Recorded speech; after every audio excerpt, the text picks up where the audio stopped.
and they affect other people, like with extreme inflammation. Like if I eat a lot of peanuts or chickpeas, my hands swell.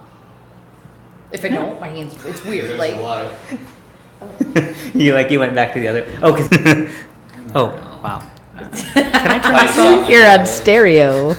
I don't feel like I'm very loud. Maybe I just need to get really on it. I think I need to have, like... I was listening to one the other day, and you were too much on it. muffled. what? You know what a staple is? No. We bought all staples. We think we forgot it. Getting all fancy there, huh, Max? I need it. I just have to have it. I have to have it work. You know. Actually, You gotta let me finish. that'll be a good thing too. That if we switch over business stuff too, like having an actual computer here. Yes. It's really nice because I can. Like I did a test on Andy, a VO2 max test, and it was really nice because he could sit there and I could just show it here. Better if I ever need to run any of the business stuff. Totally. Instead- Yeah, it's here all the time. Yeah, instead of me bringing my laptop Correct. down to print stuff off. Correct. You can lock the door. Doesn't stop most people. If the door is locked, there's a sign out. They still. Especially if they're under 3. I think I need to 4, change the way I 5. sound on here. What's that? How do I sound now? How do I sound now? Do I need to go down an octave or like have an accent or something like that? Because Kate has a good accent. That's why we have all those outtakes of accents, is because it takes you a while to get used to. Yeah. Yeah. well, you've been Especially doing when you practice. You know what you have ruined me for now? Most. I can't help I it. even say it in the real world. I can't help it. It's part of my English language. Yeah. Oh, and you can also make up words and no one even knows. Yeah, Because that's that- another thing you do when you're trying to sound fluid and keep going, you just make up words. Or you just start Vigilant. talking really fast and then they can't really understand you anyways. Why should Yeah. All right. What are we doing here today? Welcome to Ticker Talk. We have a guest in studio. Welcome, Jonathan. Welcome, Jonathan. Hello. Jonathan is the face behind the scenes here at Tree Town. Yeah. That if you send an email or need something, he is the secret guy behind everything. I would call Jonathan's title Member Relations. Ooh, fancy. Fancy. I just made that up. The Okay. title. Okay, Promotion. Sweet. It comes with a raise. As in you're giving me a box to stand on now? We'll put your name on a box. That's it. You don't get your own. You just have your name on it.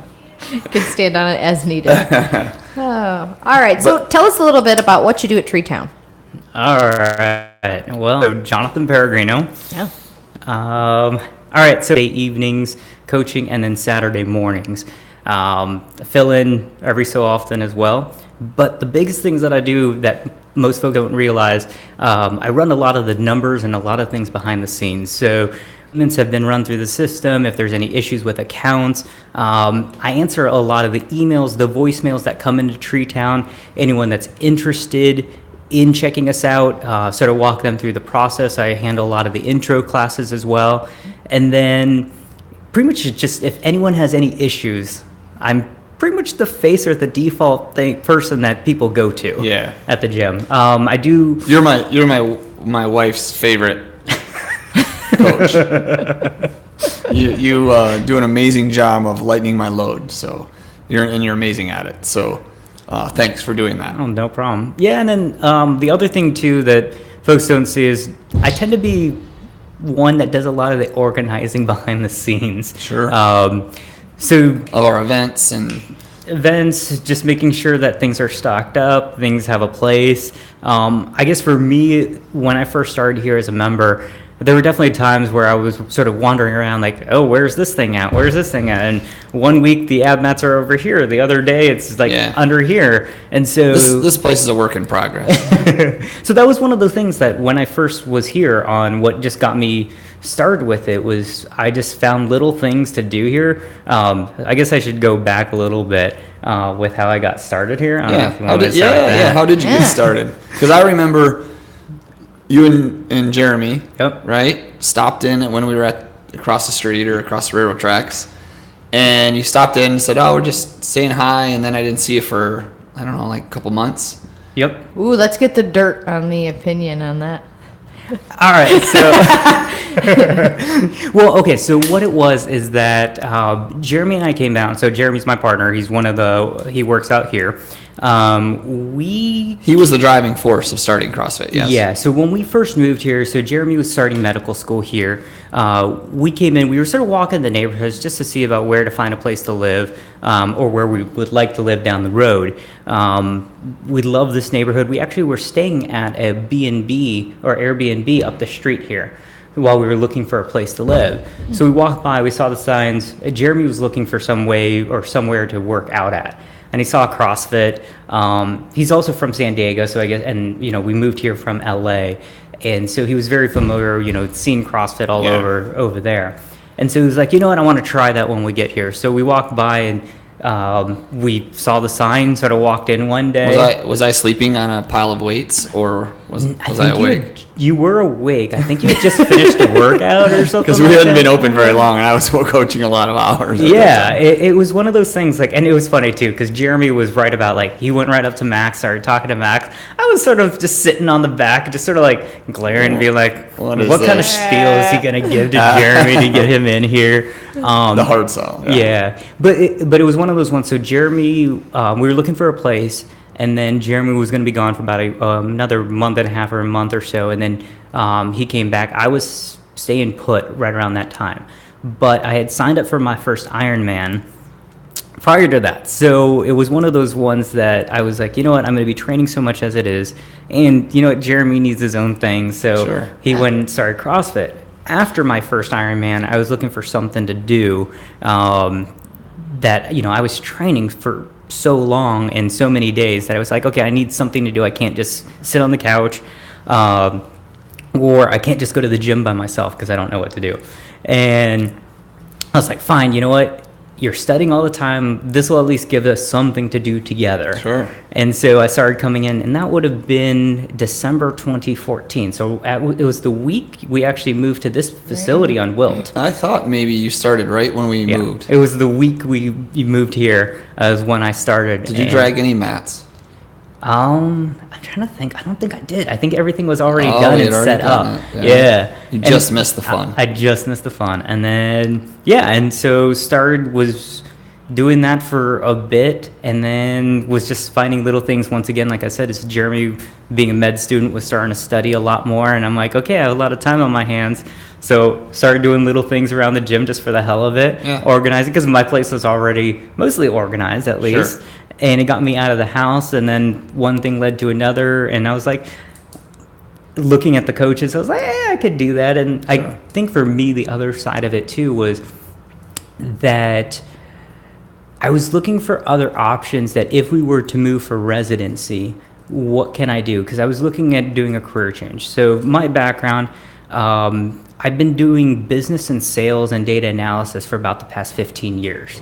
But my passion has always been cooking and food. Yeah. And was sort of thinking about, okay, we're aware of that with all of your treats are dropping off in the morning. That's the other thing too. If anyone finds like a Tupperware, a large Tupperware of food on the counter that has just like a little tiny sign on it, more than likely I brought that in for folks. It's an experiment. Yeah, well, not necessarily an experiment. Some days I have a sweet tooth, and it's just one of those things that I'm actually the type that I want just a little bite.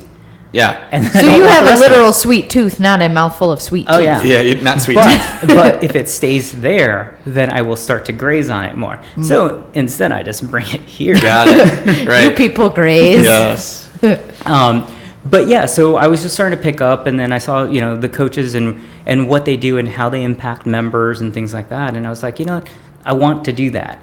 And so actually, even without Max knowing, I had signed up for my L1. And then actually the day I was leaving to go for my L1, I was talking to Max a little bit before that. I was like, if an opportunity ever comes up for me to coach, I'd like to do it. He's like, well, we should maybe look about you getting your L1. I was like, well, funny you say that. I'm leaving in 2 hours to drive to Chicago to get mine. But yeah, it was just one of those ones. For me, it was just more of a, if I ever take a career change, it'd be nice, and if we ever moved, it'd be a nice way to have somewhat of a steady income. Sure. And then, really continue, I guess, with CrossFit, I guess. Yeah. So going into CrossFit, brought in by Jeremy, did you have any idea of the culture of CrossFit, a preconceived notion of the community and the intensity or the like how it all worked? Oh, it's always the bad things. Like, Right. that's all I hear. And I mean, coming from LA, you know, it was everyone that said CrossFit. It was just, I guess, always seemed as a very bro-y situation for me. And here's the thing: I travel a lot for work or for fun. Almost everywhere I travel now. You're drop always in. traveling. I travel. No, but not as You much. take as I'd awesome like. trips, Jonathan. Um, They're awesome. FOMO? Is Yes. that what you're saying? I need Yes. to stop posting so Yeah, much? no, I don't mind living vicariously. That's great.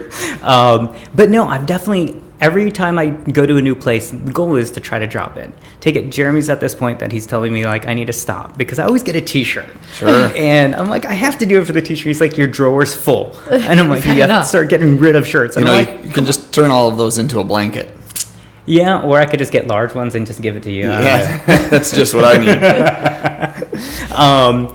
But yeah, I found it very interesting. So for me, when I came here to Tree Town, or you know, one preconceived notion, very broy, like uber masculine, like it's all about lifting heavy weights and just like getting through things, and like everyone's pretty much dead at the end of the day. And when I got to Tree Town, it was one of those things. It was a lot different, I guess. I mean, first off, Jeremy was coming here. It would have been 5 months, 4 or 5 months consistently at that point in time. And if Jeremy was able to handle, I guess, the atmosphere and the community here and not be like turned off by it, then I'm like, okay, that's actually a pretty good place. Because he's one of those ones, like, broy culture doesn't necessarily like work well with him. Yeah, well, he's very like aware of people around him. Yeah. like he's in tune with his environment for sure. And so, you know, first off, I also came in with the 6 a.m. crew, which is a whole different yeah. crew at that Yeah, point. that's a good crowd. It's probably one, at least at that point in time, it was probably one of the snarkiest crews and classes that we had at that That's fair. point in time. I think the members at 6 a.m. at that point in time were very, very vocal. So at 6 a.m. versus now, you know, like there's a lot of folks that just woke up and just sort of like going through. No, right from the warm up, there was a lot of smack talking like, Yeah. Max, why are you doing this? Why are we doing this thing? Yeah, well, the 6 a.m. crew, they're consistently at 6 a.m. Oh, yeah. Whereas every other hour, it's like a mixture of people that come in and come out. But that 6 a.m. is, they're always there. Yeah. So they get to know each other and get pretty comfortable with each other pretty fast. so. Yeah.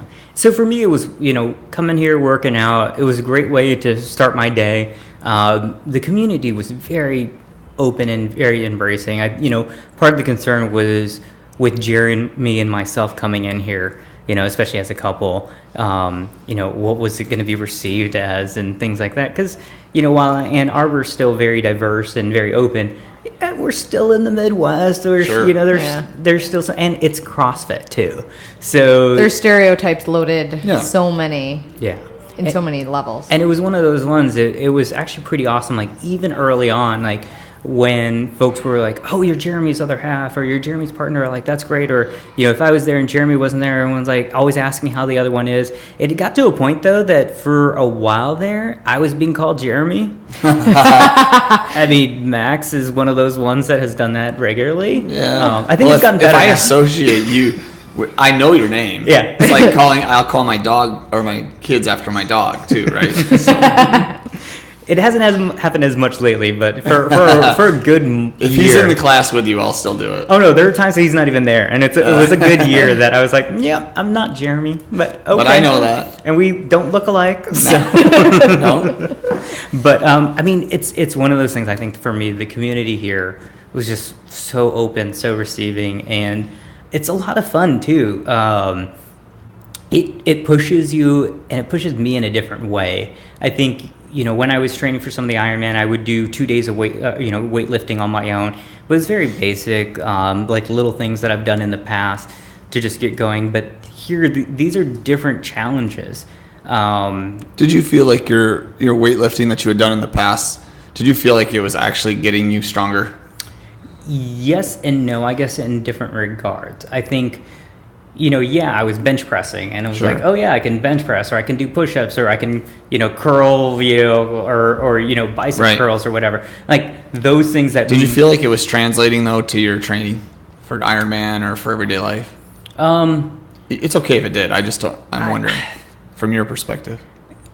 I guess, well, for me, I think those were all more like physical attributes, or like the things that you would see Got it. outside, versus like total body wellness. I don't know if that necessarily. Now, I think part of that was when I was doing that, I was training for my first Ironman, so I was very cognizant about what I was working on and what I was training versus doing full body. I wasn't doing a whole lot of squat stuff because my legs were, Trashed. really, from biking and running all Right. the time.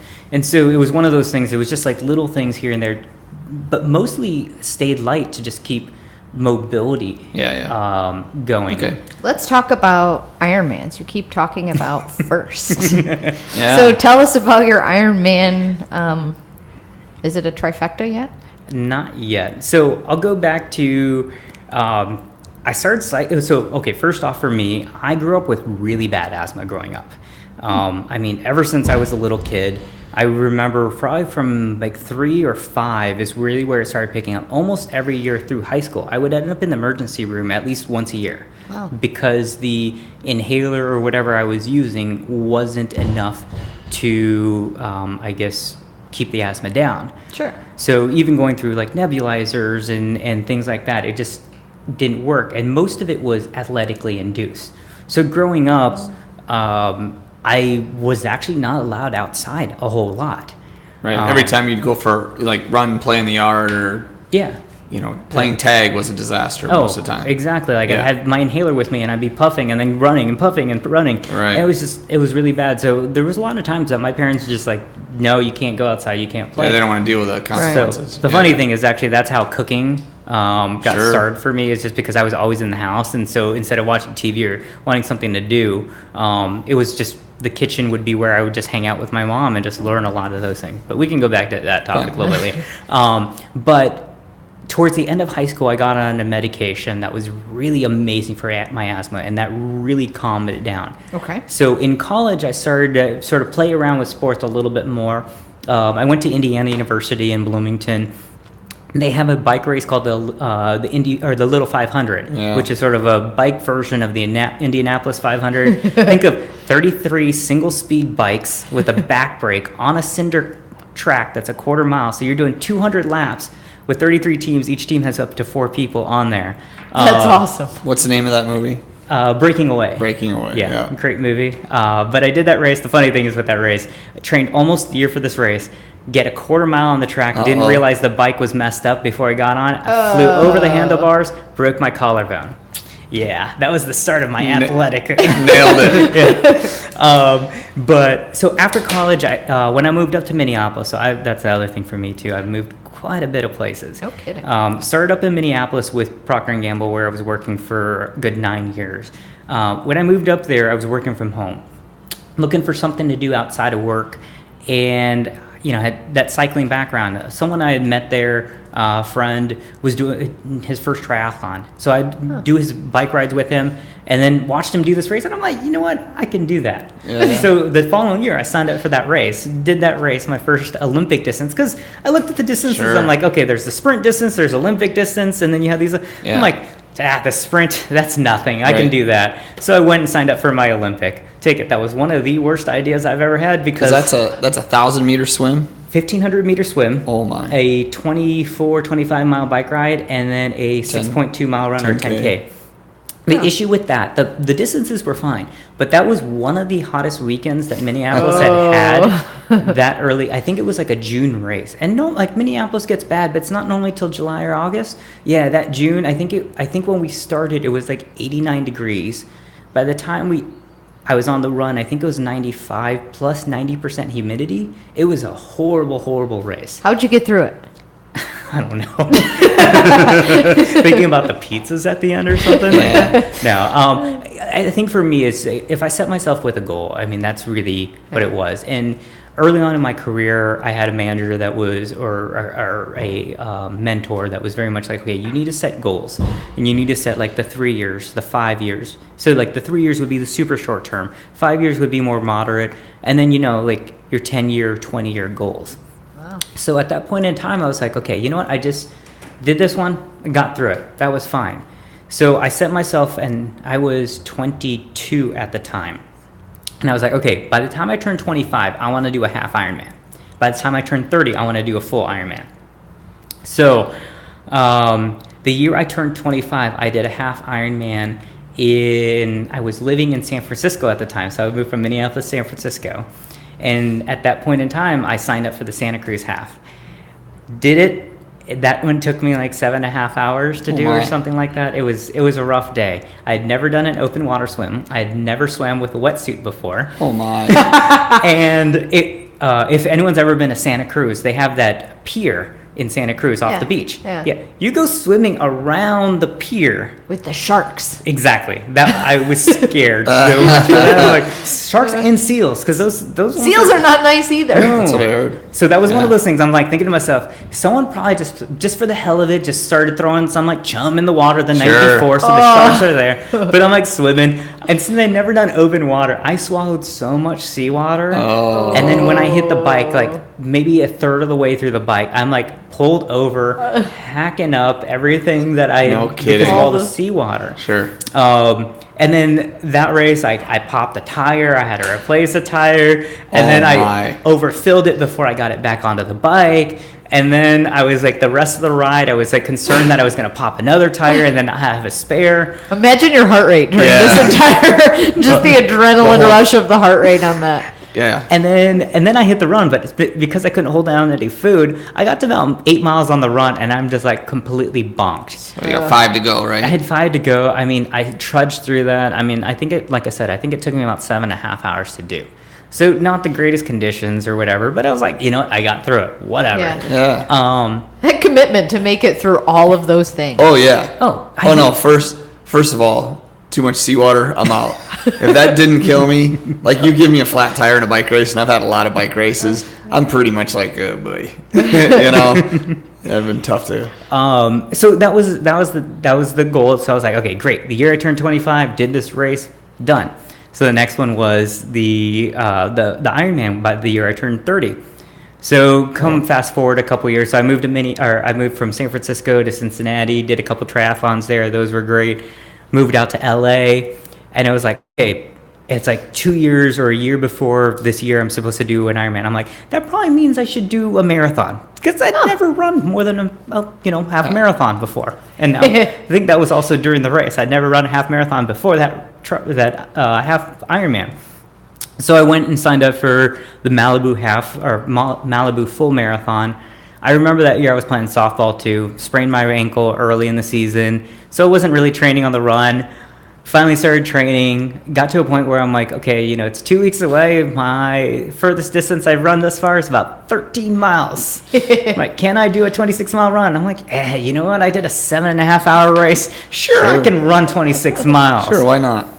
Get through that race. Once again, for some reason, me and bad weather tend to be hand in hand. Was it with hot this or race. cold? It was hot. Again. So it was Malibu's second year when they did that race. It was, I think when it started, it was like 6 degrees, which 6 degrees for a run is okay. It's a little bit on the warm side. I think it ended up being about 75 degrees at the end of it. Oh yeah. They had a half, so they started the people at the half, they bussed them up to the halfway point, and then they all went down.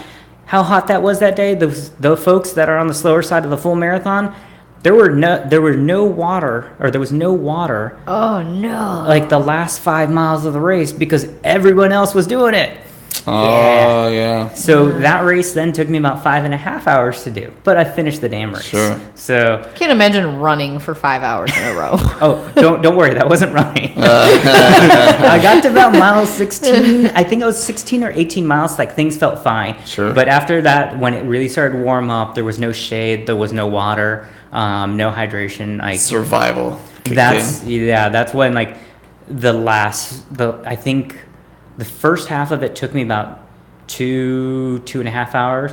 The last half took me over 3. Yeah. So Wow. it was rough.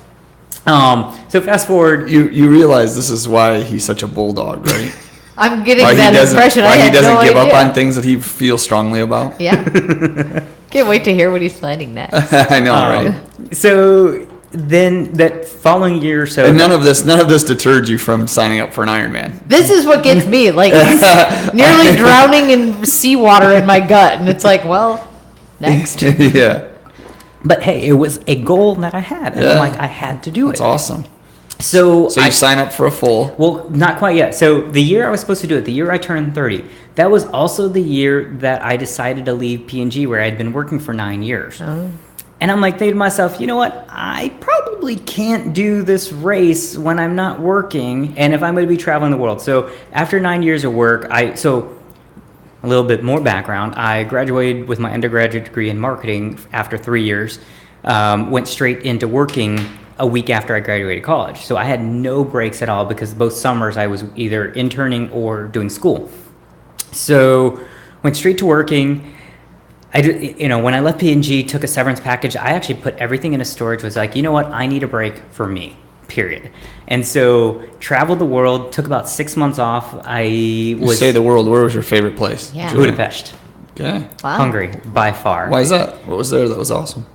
Absolutely just beautiful. There's a lot of history. It's interesting because it's very new when you go there because they've been bombed so many times. So it's new, but there's so much history there. The people there are super nice. It's really cheap to travel, or it has been really cheap, and the food is amazing. No kidding.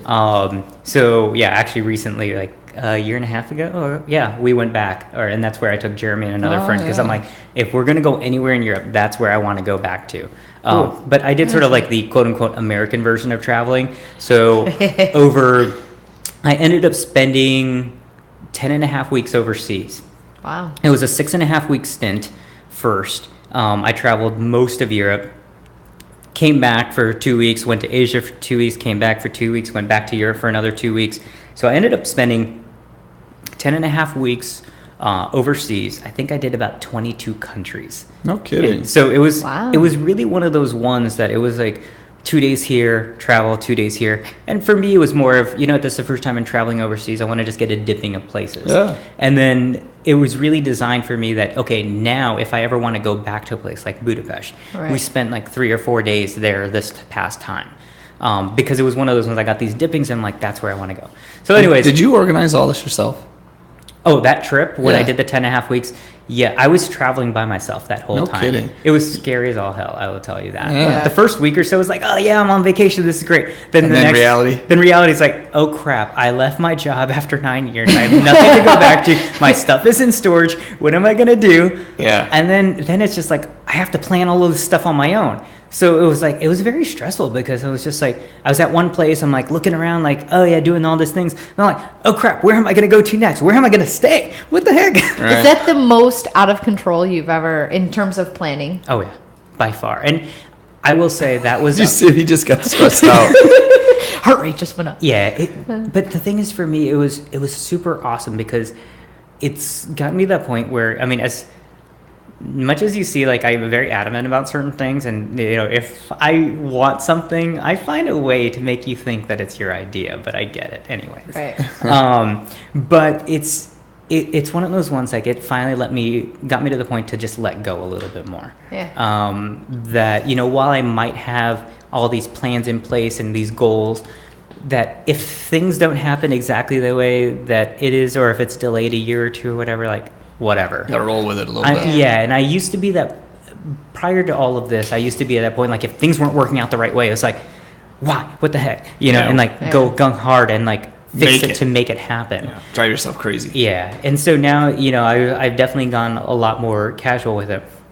But going back to, so that was the reason why I didn't do that Ironman that year. So I found a job, was working in LA. I was like, okay, there's one in Arizona. I volunteered for that to sign up for the next year. Have you met Jeremy yet at this point? No, this is all Got when I signed up for that. No, I had just met Jeremy when I had, so Got it. he knew that I had this goal. And so I took the weekend off, went to Phoenix, volunteered for the race, signed up for the race next year. And this is where again? This was so I was living in LA, so this was the fall of 2013. So I signed up for the race for the fall of 2014. How did you pick the specific? Because there are Ironmans all over. It was flat. You did some research. Well, so living in LA at the time, I wanted something fairly close, Right. but then it was also one of the flattest courses. It was they call Good it place Tempe to start. Town Lake, which is really a reservoir.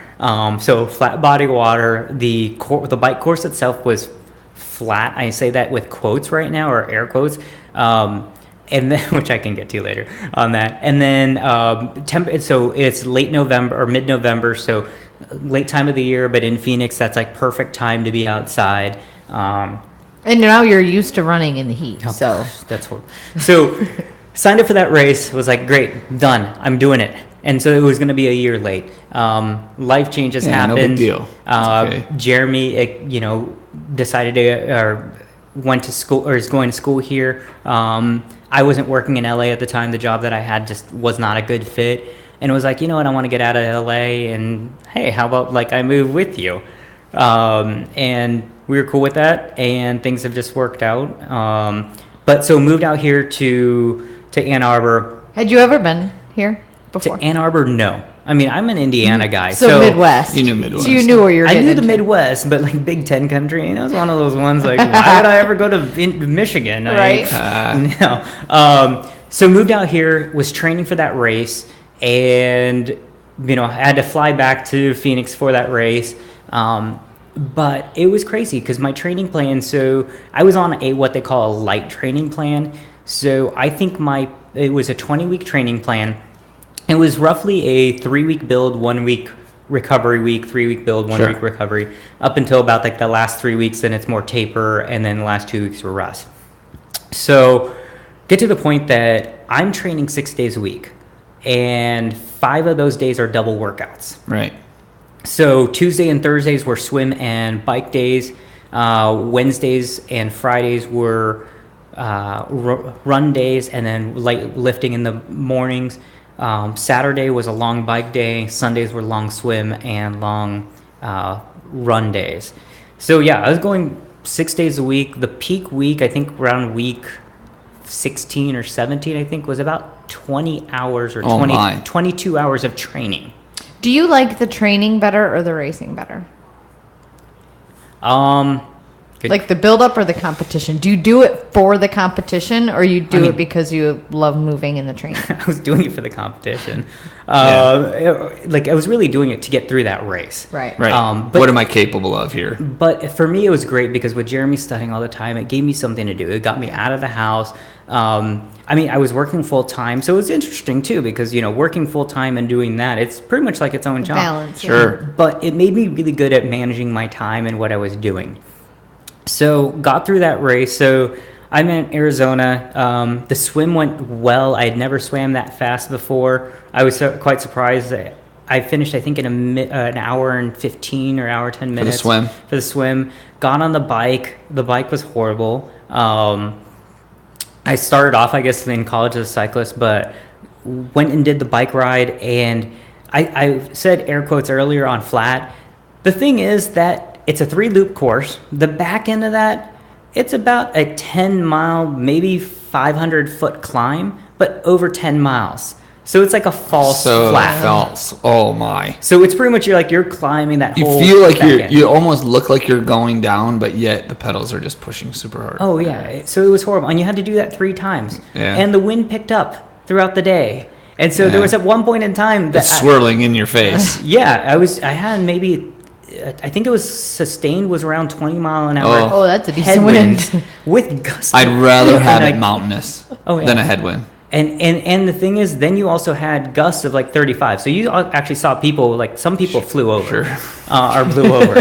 And then I hit the run, and I ended up doing 4:30 on my marathon, which I'm like, Oh, all right. what the heck? Because that first marathon I did was like 5:30. I'm like, Yeah. crap.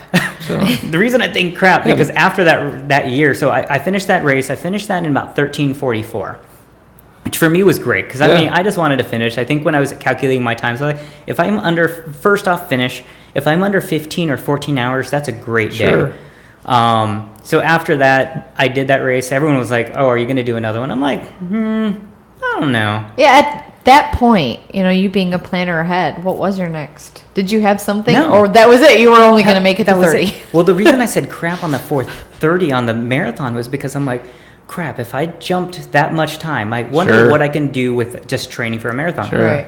The following year, signed up because I'm apparently a glutton for punishment. Excuse me.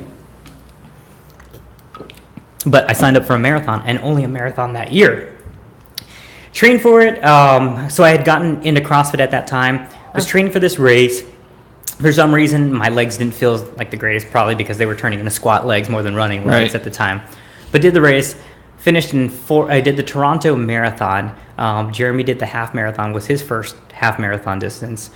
But I did the Toronto full marathon, finished in 4:11. I was like, crap. Yeah. Because Now I want to get under 4. Exactly. I mean, that was the goal from the beginning. Was like, if I could drop another half hour, that's Right. great. But now that I was at a 4:11, I'm like, I'm so close that I know if I could, Right. those extra couple bathroom stops probably didn't need to happen. I Right. probably got in that other. So, yeah. So that was the thought. Was like, okay, there's going to be another marathon, but there was something in me that was like, I should do another Ironman. And so in early 2014 I decided to, so that marathon was in, what was it, no, 14, yeah, I don't even remember now. Anyways, I ended up signing up for the Louisville Ironman in 2017, so that was my second one. Yeah. I like the story of why it was Louisville as well. Because it was close. I'm trying to Because remember. the tattoo would look good Oh, with on your that's leg. true. That's right. Okay. So for those that don't know, I have an Ironman tattoo on my right ankle, and underneath the Ironman, so each Ironman has their own little logos, like sub logos. Right. So Arizona was a cactus. So actually, yes, that was one of the reasons why I chose Louisville. It was either going to be Louisville or Madison. Madison sort of has like this cool drawing of the Capitol building, Oh. but Louisville had a fleur-de-lis. And you left room on that tattoo, Yes. even not knowing, air quotes, that you were ever going to do another one. I put one just in case I ever did others. Uh-huh. Yeah, because it's one of those things that was sort of fun. And so so now I have 2 logos. There is definitely going to be a third race. So I've said yes, that's going to happen. I When's don't that? know when that's going to be yet. I think it would have been next year or this year. It really all is going to depend on residency with Jeremy, if we're going to end up moving or staying or what. And so there's not really anything planned. But the second one was a little bit different because I was doing CrossFit regularly. So I was doing CrossFit for about 2 years at that point.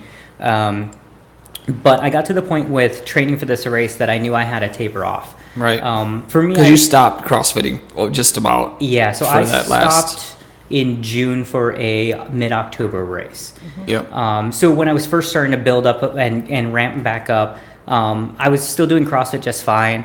And It just got to a point It where the just got to a volume point of the where- running and this. exactly, where I knew that volume. And then it's a little bit tough because with the programming that we do here, I mean, it's great that, we're doing Well, different we were days. doing prior to this Ironman. We were still kind of like we hadn't really incorporated the heart rate monitors yet. Oh, We no, were not at pretty all. intense. Right. No, we were I- pretty intense. And I think we had just gotten off of one of Josh's first Right. weightlifting sets. Yeah, like that first 12-week cycle was pretty rough. Yeah, and so it was at the end of that I had finished, and I was like, you know what, I can't do that to myself again, While we're doing knowing what training Yeah. I'm going to be going to. What do you think, approaching this next race, how do you think that how we train now, and having done it for a significant amount of time before you start training proper, how do you think your training is going to be affected by doing CrossFit how we are doing it now?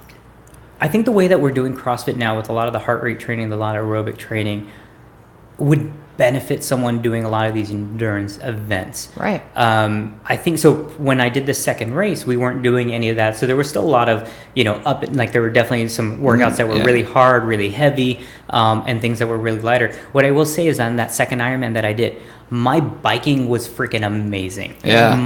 Because part of it was I was like, it's my squat legs. Yeah. Right. When I hit a hill, things were fine. My legs felt great. That didn't translate well for running. That was my worst running. How does it transfer to swim? I'm not a Um, swimmer. Actually, I was fine. I actually went quicker on my swim Yeah. this time. I think for me, I was starting to realize with using the lats a little bit more with some of the pull-up work, and sort of working with that had started to translate a little bit more. Now I was a little bit more bottom heavy with the legs, and I'm the type of person, I'm a little bit weird when I swim. I don't use lower legs or lower body. I don't kick. Like Right. it's all pulling for me. Sure. Because That's not that uncommon, right? That's a little bit of an efficiency thing to help. Oh, people get their imagine RV doing down. a race where you're gonna have to run and bike. well, a lot of Right. people still do use Just their like- legs. The thing is for me is that my heart rate jumps so much if I'm using my legs and my arms. Oh. Yeah. And growing up with asthma, when my heart rate jumps up, I freak out. Right. Right. So, went through this race.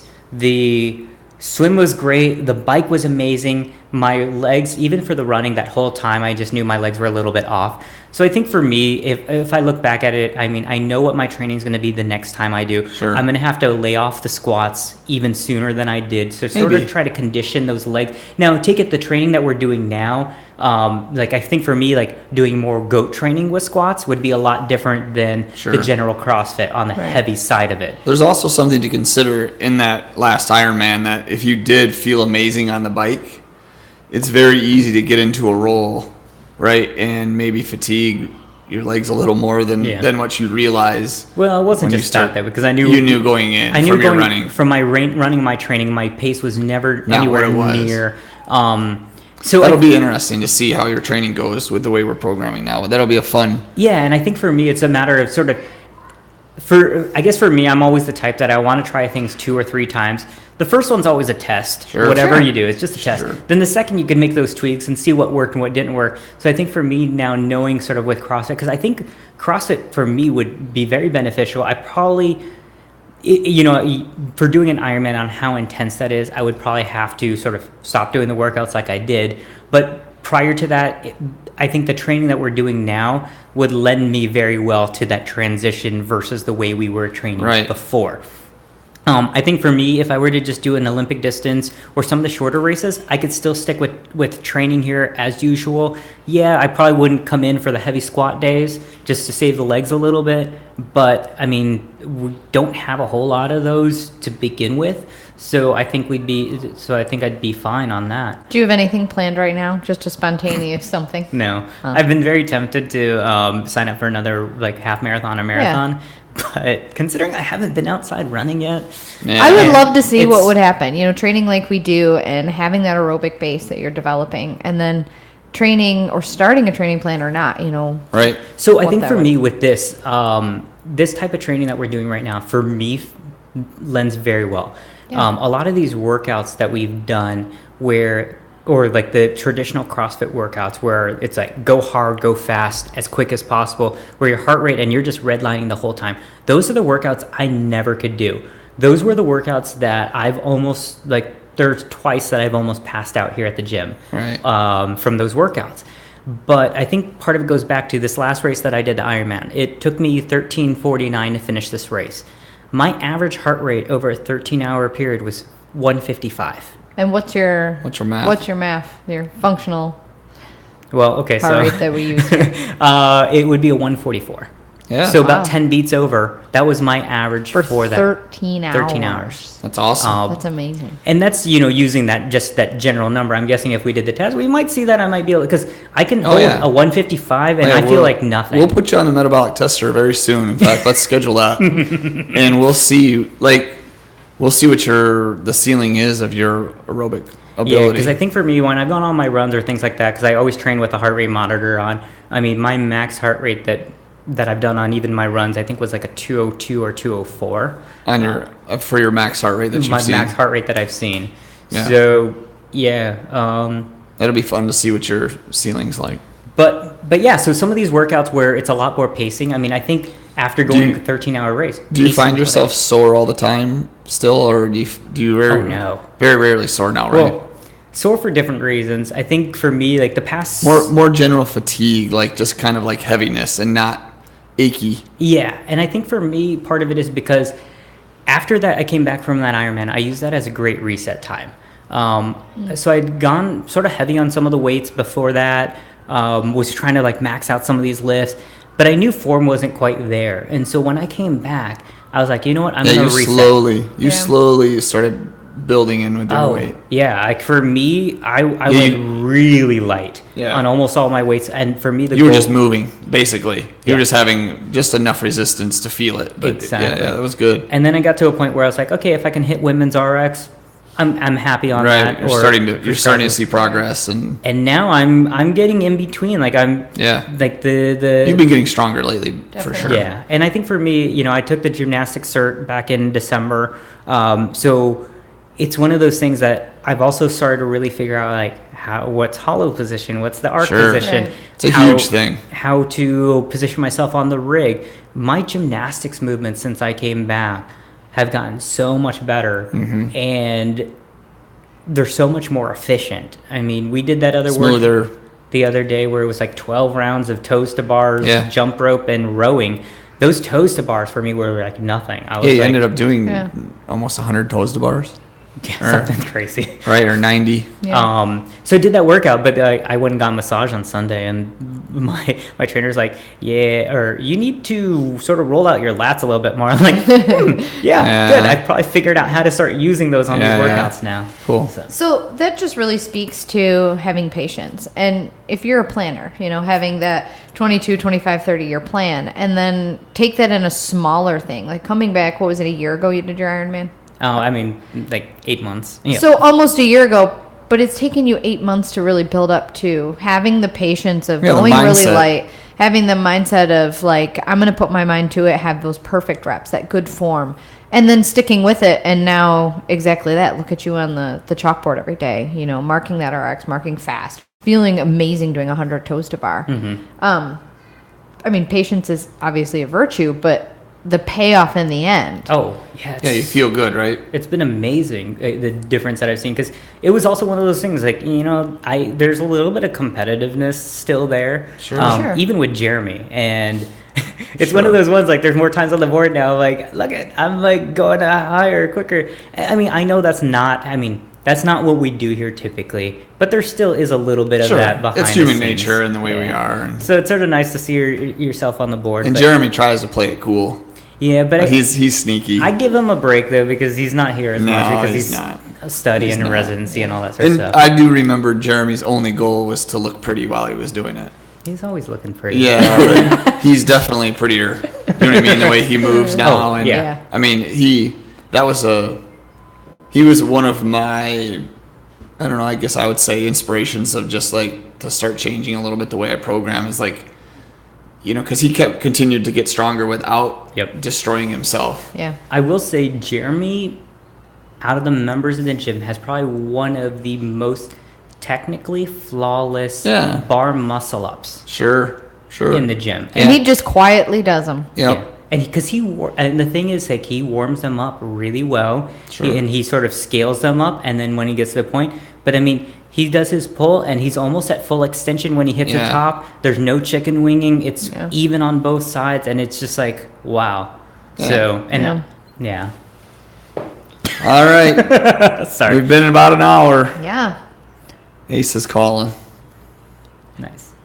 Yeah, sorry. It was awesome, Jonathan. Yeah. That's a Thanks lot for of doing talking. that. I don't know. That was fun. great. I don't Yeah, know we if got to know anyone you. got anything out of this. Absolutely. Yeah, we got to know you a lot. That was But great. there's always a little food. If all else, if you really want to be jealous, you could also stalk my Instagram. There's a lot of food pictures. Yeah, on There are a lot of awesome pictures. There are. All right. right. Thanks, Jonathan. Thanks, you that was guys. great.